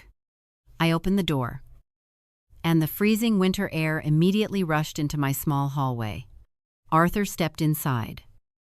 Bringing the sharp scent of imported cologne and cold leather with him, he took off his heavy camel hair overcoat, handing it casually to his wife, revealing the custom-tailored charcoal suit jacket underneath. It was the exact same expensive charcoal coat that would, very shortly, be bunched up against my cheap hardwood floor. His wife followed him in. She was wearing a thick cashmere sweater, carrying a designer handbag, and catching the light from the overhead fixture were the $2,700 diamond stud earrings. They did not look like a family on the brink of absolute financial and educational ruin. They looked like they were arriving at a high-end charity gala. Little Leo ran in behind them, his cheeks pink from the cold, and wrapped his arms around my knees. I knelt down, hugged him tightly, and told him how happy I was to see him. I did not look at Arthur or his wife while I held my grandson. I wanted to anchor myself one last time before the storm broke. Arthur walked past me and stepped into the living room. He saw the completely bare coffee table. He saw the single, crisp manila folder resting perfectly in the center of the wood, and he smiled. He sat down on my sofa, crossing one leg over the other, resting his expensive leather shoes carefully on the rug. He looked at the folder, and then he looked up at me. He had the exact expression of a parent who had just successfully disciplined a stubborn, difficult toddler. He was wearing his false triumph like a crown. "I am glad we are doing this, Mom," Arthur said. His voice was dripping with a terrible, condescending patience. "I know the holidays can make you a little emotional, and you tend to overreact. It is perfectly fine. We forgive you. We are just relieved you finally came to your senses and realized how serious this situation is for Leo." His wife sat down next to him, nodding solemnly. She reached out and touched her diamond earring, a completely unconscious gesture of vanity. She put on her best mask of fake sympathy. "We were just so terribly worried about you, Henrietta, ignoring our calls for 3 days. It was very out of character. But Arthur told me you just needed some time to process the tuition fees and that you would ultimately do the right thing." I stood by the armchair. I did not sit down. In a corporate interrogation room, the person who remains standing is the person who controls the oxygen in the room. I looked at Arthur. I looked at his wife. I did not raise my voice. I did not show an ounce of anger. I simply turned my head and looked down at my grandson. "Leo, sweetheart," I said, keeping my voice soft and steady. "Why don't you go into my office down the hall? I put that new wooden puzzle on the desk for you." Leo nodded happily, completely unaware of the heavy, suffocating tension in the room. He trotted down the hallway, and I heard the heavy oak door of my office click shut behind him. The living room was completely quiet now. The audience was gone. Only the targets remained. Arthur leaned forward, reaching out for the manila folder. He firmly believed it contained a cashier's check for $6,000. He believed it was the physical manifestation of my absolute surrender. He thought he had successfully bullied a 71-year-old woman into funding his lavish lifestyle for the 5th year in a row. "I will get this deposited right away," Arthur said, his fingers brushing the edge of the folder. "Leo's portal will be unlocked by Monday morning. No harm done. Next time, let's just avoid all this unnecessary drama. All right?" He opened the folder. "When you spend 40 years tracking corporate fraud, you learn to watch the microscopic movements of a person's face when their lie finally, permanently collapses. It always happens in 3 distinct stages. First, there is profound confusion. because the brain simply rejects the visual information. Second, there is recognition, where the cold panic begins to set in. And third, there is the absolute, terrifying realization that they are completely trapped, with nowhere left to run.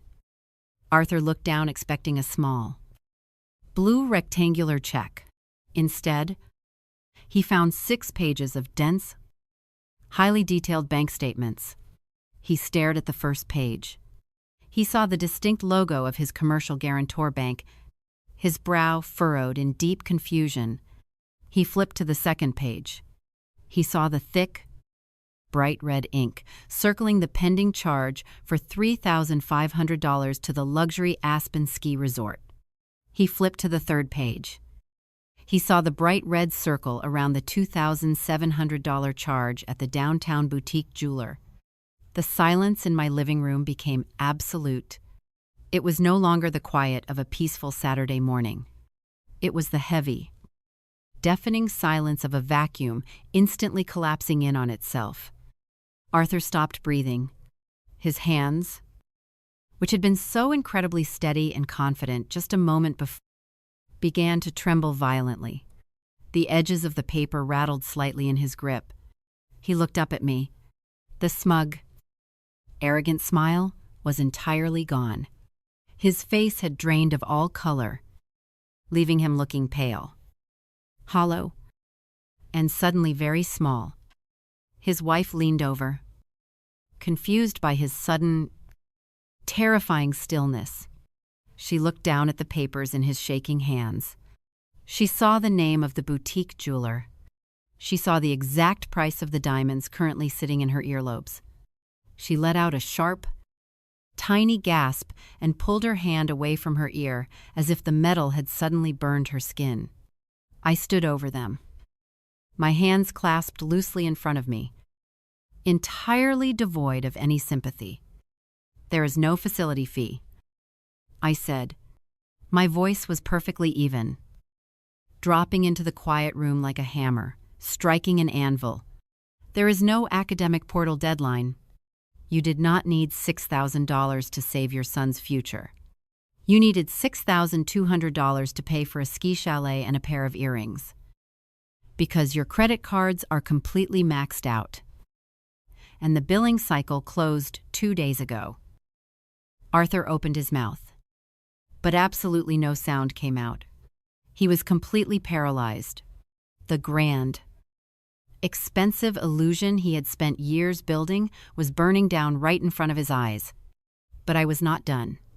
Exposing the fraud was only the audit.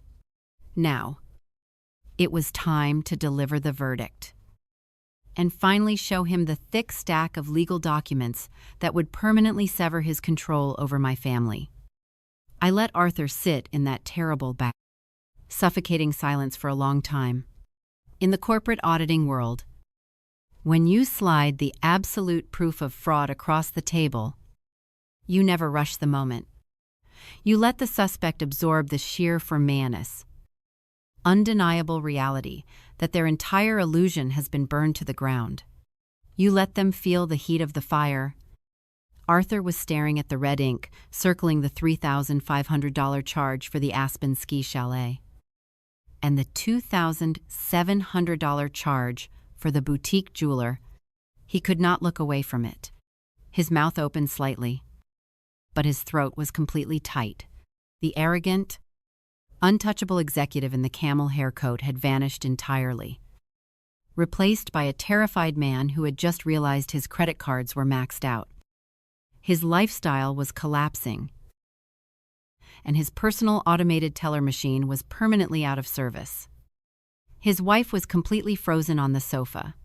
Her hand was still hovering near her earlobe, her fingers trembling right next to the designer diamond earring that was currently destroying her life.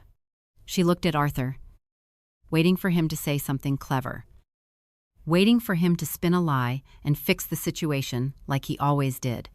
But Arthur had absolutely nothing left to say. "For 5 years," I said, my voice quiet and steady in the still room, "you used my grandson as a financial hostage. You use the one thing I love most in this world to fund your luxury car leases, your vacations, and your custom suits. You looked me in the eye. And you threatened to ruin your own child's education if I did not pay your bills. Arthur finally looked up from the folder. His face was a pale, sickly gray. "Mom," he choked out, his voice cracking. "Mom, you do not understand. The business, the cash flow. We just needed a bridge loan. I was going to pay you back." It was a pathetic, reflexive lie. We both knew it. I did not ask you here to listen to your excuses. "Arthur," I said, "and I did not ask you here to negotiate." I turned away from him and walked over to the small wooden side table next to my armchair. I reached down and picked up the cream-colored envelope I had retrieved from my office earlier that morning. It was made of thick, expensive parchment paper, sealed with the embossed stamp of Marcus's law firm. I walked back to the coffee table, but I did not hand the envelope to my son. I just held it in my hands, letting him see the heavy legal seal on the back. "When you demanded $5,000 2 years ago, right before Christmas," I told him, looking directly into his terrified eyes, "I realized I had a severe vulnerability in my ledger. I realized I was leaving my grandson's future entirely in the hands of a man who viewed him as a revenue stream.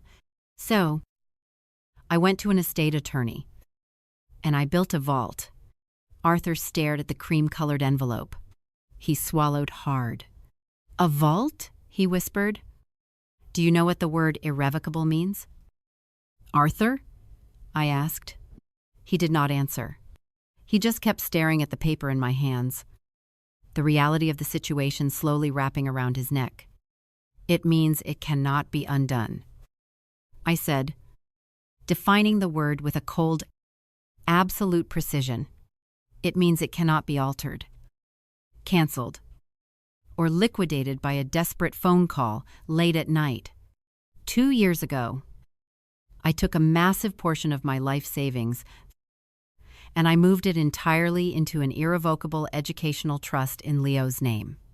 It holds enough money to pay for his private academy, his college tuition, and a master's degree."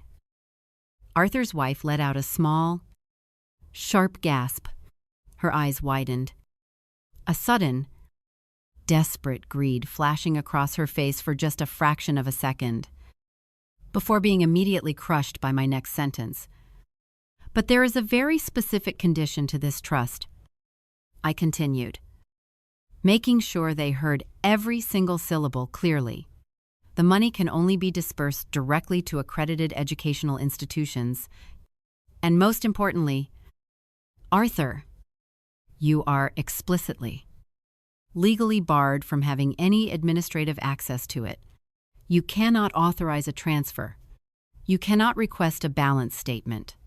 To the trust, you do not even exist. You are a complete and total ghost." Arthur's chest heaved. He tried to stand up, his designer charcoal suit bunching around his shoulders. He tried to summon that fake, authoritative executive voice he had used on me for years. "You cannot do that," he stammered, pointing a shaking finger at the envelope. "I am his father. I have legal oversight over his finances. You cannot just cut me out of my own son's education." "I already did," I replied, not backing down an inch. "I did it 2 years ago, and the receipts are in this envelope.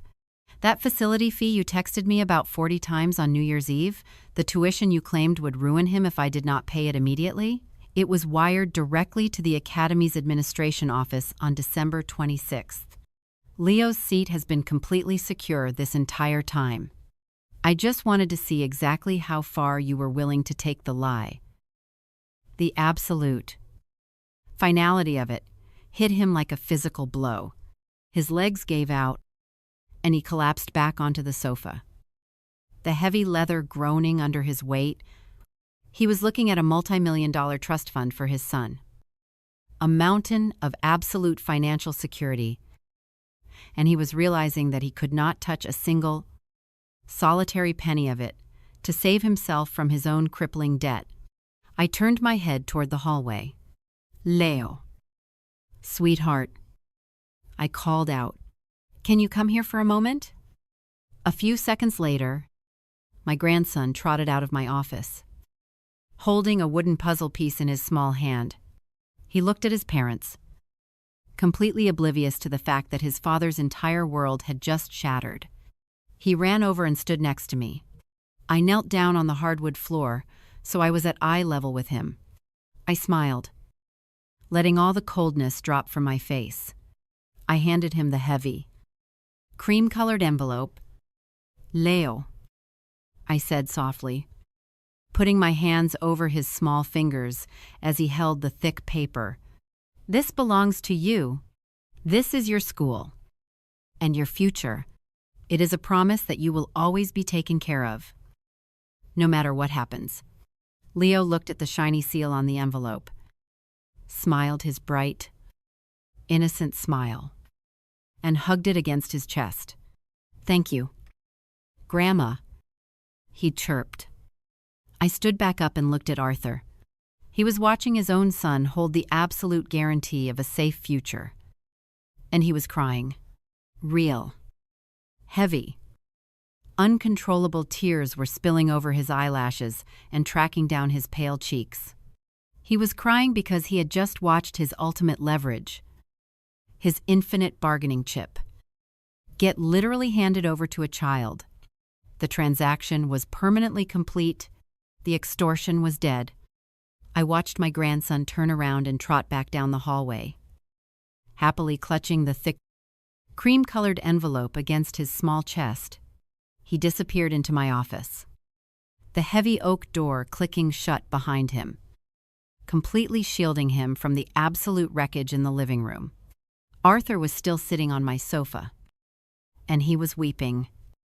It was not a quiet, dignified cry. It was the ugly, breathless, heavy sobbing of a man who has just watched the foundation of his entire life crumble into dust. His expensive, custom-tailored charcoal suit bunched up awkwardly around his shaking shoulders. He buried his face in his hands, his fingers digging into his hair. When you spend 4 decades auditing corporate grocery chains, you see a lot of people cry when they are finally caught. Store managers, corrupt vendors, accounting clerks who thought they could outsmart the system, they always cry. But they never cry because they are genuinely sorry for what they did. They cry because they are terrified of the consequences. They cry because the illusion they built around themselves has been shattered. And they are suddenly forced to look at their own reflection. Arthur was not crying because he realized he was a terrible son. He was crying because he had a $3,500 deposit due for a luxury ski chalet, a $2,700 jewelry bill, and absolutely zero cash to pay for it. I did not offer him a tissue. I did not sit down next to him. I just stood there and watched the deficit balance itself out. The most fascinating reaction, however, did not come from Arthur. It came from his wife. For the past 5 years, she had been entirely complicit in his extortion.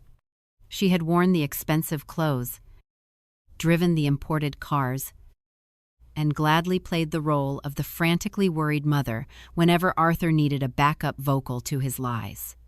She had fully believed her husband was a master manipulator, a brilliant businessman who could endlessly extract cash from his foolish, aging mother simply by threatening to pull their son out of private school. But looking at the bank statements on the coffee table, the reality of her marriage finally hit her. She realized she was not married to a wealthy executive. She was married to a fraud who was drowning in high-interest credit card debt. She stood up from the leather sofa. She did not reach out to comfort her husband. Instead, She looked down at him with an expression of absolute, unvarnished disgust. Without saying a single word, she reached up to her earlobes. Her fingers trembled slightly as she unfastened the backing of the first diamond stud. She pulled it out, then reached across and removed the second one.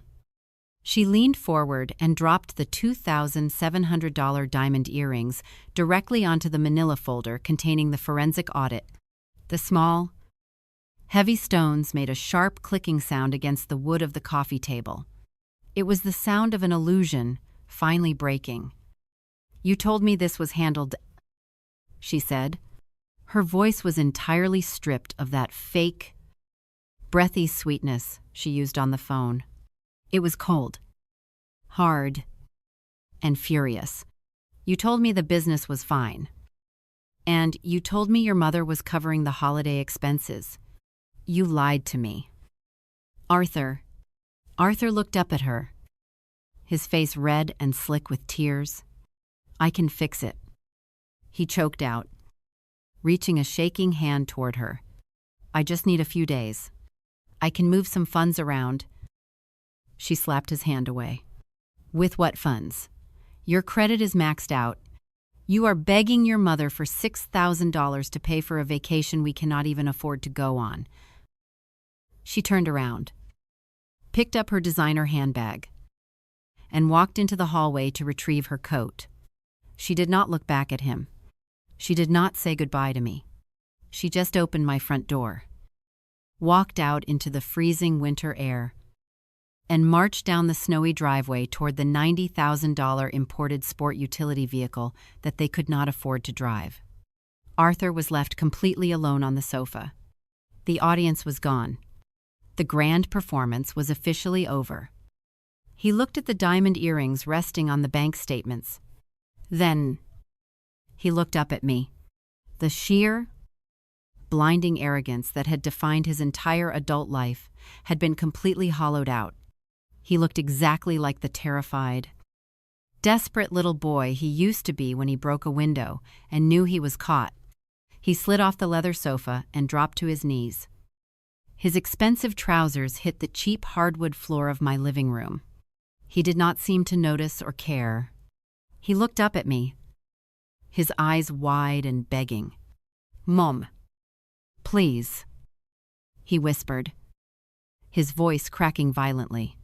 "Please, if I default on that credit line, the bank is going to look closer at my business accounts. They are going to see the transfers. They could call the entire commercial loan. It will ruin me. I will lose the house. I will lose everything." He had finally dropped the act. There was no more talk about little Leo's future. There were no more threats about private school portals or mandatory technology fees. It was just the ugly, naked truth of his own greed. He was begging for a bailout. I looked down at my son kneeling on the floor. I thought about the 40 abusive text messages he had sent me at midnight on New Year's Eve. I thought about how he had called me a terrible grandmother. I thought about the sheer, suffocating anxiety he had intentionally inflicted on me for 5 long years, simply because he wanted to lease luxury cars and wear camel hair coats. "You are a grown man, Arthur," I said, my voice perfectly calm and devoid of any anger. "You made your choices. You chose to build a life on money you did not have. You chose to use your own son as a financial hostage to fund your vanity. I am sorry," he sobbed, clutching at the air in front of him. "I am so sorry. Mom, I will never do it again. Just write the check for the $6,000. Please, consider it a loan. I will sign whatever you want." I slowly shook my head. "The audit is closed. Arthur, the vault is locked. You will go home. You will cancel the ski trip. You will return those earrings. And you will figure out how to pay your own debts." I took a slow step back, establishing the final, permanent distance between us. "You will never ask me for a single penny ever again."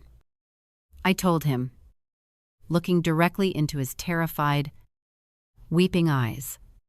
And if you ever, for the rest of your life, try to use my grandson to threaten me, I will make sure the commercial bank receives a very detailed, anonymous copy of these guarantor statements. The checkmate was absolute. He had nothing left to leverage, nothing left to threaten, and absolutely nowhere left to run. I stood there, looking down at my son. He stayed on his knees. The initial wave of his panic, that frantic, breathless terror of losing his custom home and his business credit lines, slowly began to burn itself out. In the corporate auditing world, when a fraudster realizes there is absolutely no escape hatch, the adrenaline finally stops. The fight or flight response shuts down, and when the adrenaline stops, the crushing reality of what they have actually done comes crashing in. Arthur looked at the heavy front door where his wife had just exited. She had worn his diamonds, driven his imported cars. And the very second the financial illusion cracked, she had abandoned him without a second thought. Then, he slowly turned his head and looked up at me. I was the woman he had abused, threatened, and systematically extorted for 5 long years. And I was still standing there. I had not left him. That was the exact moment the final, stubborn wall of his ego collapsed. It was no longer a financial collapse. It was a profound, devastating moral reckoning. He stopped begging for the $6,000. He lowered his hands, resting them heavily on his thighs. His shoulders slumped forward. The expensive, custom-tailored charcoal suit he was wearing suddenly looked like a ridiculous, oversized costume. He looked exactly like a little boy who had put on his father's clothes to play pretend, only to realize how terribly small he actually was. The tears changed. They were no longer the loud, frantic sobs of a cornered thief, desperate for a bailout. They transformed into the quiet, heavy tears of absolute, unbearable shame. He looked at the empty coffee table. He stared at the bank statements, heavily circled in red ink, and the discarded diamond earrings resting on top of them. I am a monster, he whispered to the empty room. His voice was completely hollow. What kind of a man does this? I did not interrupt him. I did not step forward to comfort him. I simply listened. I let him say it out loud, because he desperately needed to hear his own confession. He looked up at me, his eyes red and swollen, his face slick with tears. I used him. Mom, I used my own little boy. I knew exactly how much you loved him, and I weaponized it. Every single time I wanted something I could not afford, I looked at my sweet son and I saw a crowbar. I saw a tool to pry open your life. He dropped his head, staring blankly at the cheap linoleum floor. Dad would be so disgusted with me. I am so disgusted with myself. I turned your love for us into a cheap transaction. I turned this entire family into a business, and I bankrupted it. It is a terrible, unnatural thing to watch your own child completely break, even after everything he had done to me, even after the 40 abusive text messages and the years of manufactured anxiety. A tiny part of my motherly heart ached for him, but I knew that if I reached out too soon, if I softened the blow, the lesson would be lost forever. I had to let him feel the full, crushing weight of his own cruelty. You did, I said quietly. You took the purest thing in this family, and you used it to threaten me. You tried to make me believe I was ruining my grandson's life, just so you could go skiing in Aspen. He flinched violently, as if I had physically struck him.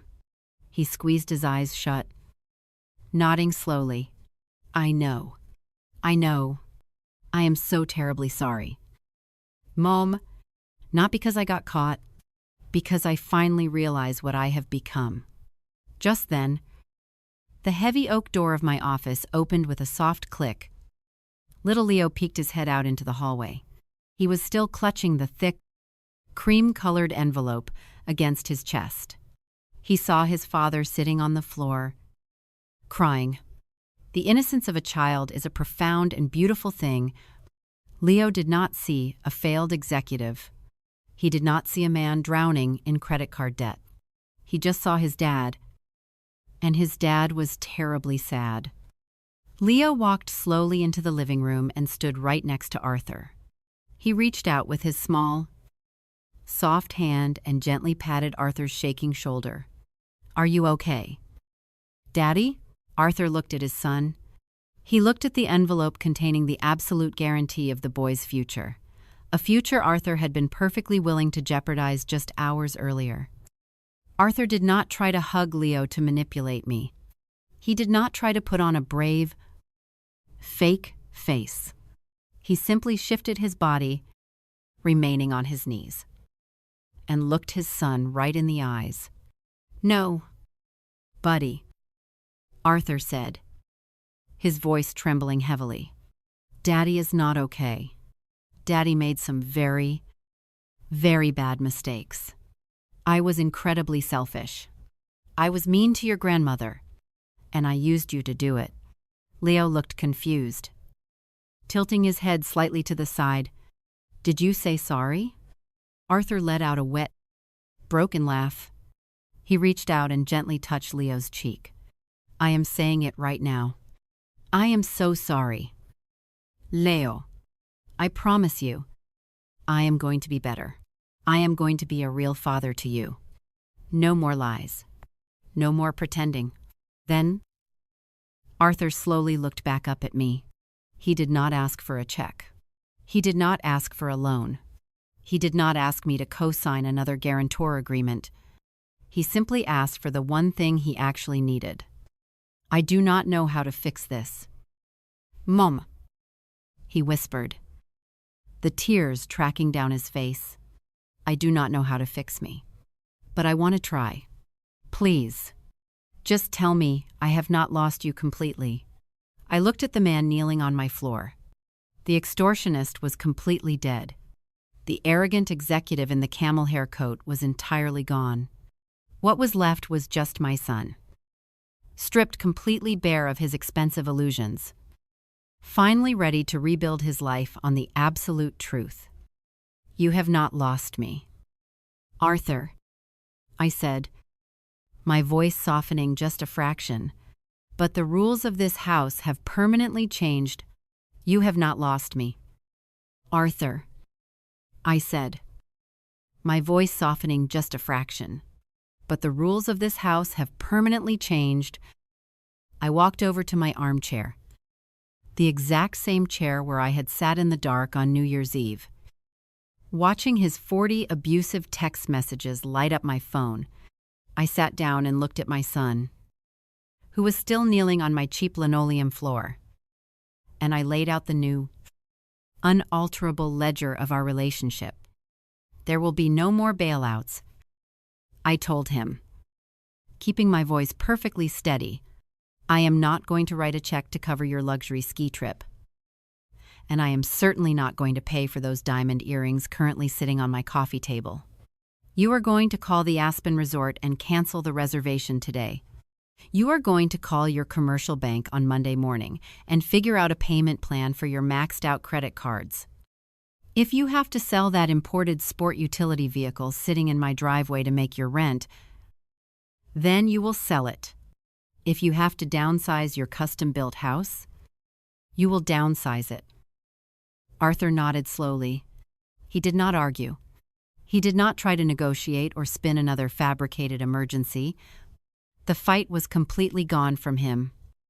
And regarding Leo, I continued, glancing down the hallway where my grandson was safely playing in my office. "His education is fully and permanently secured. Has Action Seth. The irrevocable trust will handle his tuition directly with the academy until the day he graduates college. But you will never, ever mention money to me again. You will never use that innocent child to manipulate my emotions. If you want to be a part of this family moving forward, you will be here as a father to your son and a son to your mother, not as a collection agency." Arthur wiped his face with the back of his trembling hand. He looked incredibly tired, older than his years. But for the very first time in half a decade, he looked entirely honest.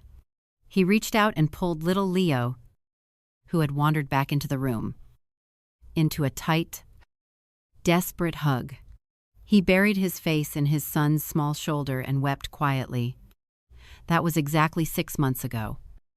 The fallout from that Saturday afternoon was just as brutal as I expected it to be. When a lifestyle built entirely on high-interest debt and arrogant illusions finally collapses, it does not happen quietly. Arthur's wife left him less than 2 weeks later.